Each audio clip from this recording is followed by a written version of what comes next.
Hi guys, so this is my skin after I think a month of using Derma Republic.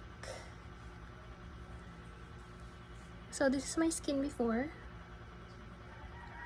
So ngayon I have a little makeup, but so far okay na, very okay na siya.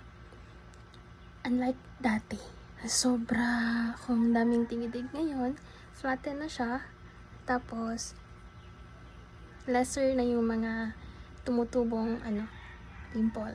So ayan, here's a closer look.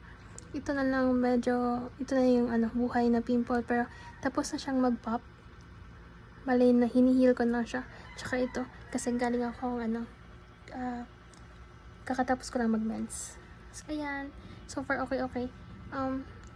Oily pa ako kasi galing ako sa labas. Pero so far okay na siya. Thanks Derma Republic.